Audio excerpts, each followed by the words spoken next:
On October 18th, U.S. President Joe Biden announced $100 million in humanitarian aid for Palestinian civilians during his visit to Israel.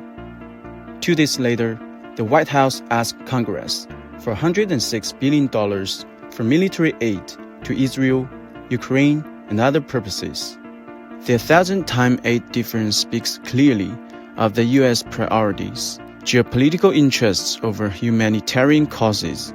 It's very dangerous what they're doing all over the world. We spend so much of our tax dollars on war. All the government seems to be interested in is to stoke tensions and be the bully.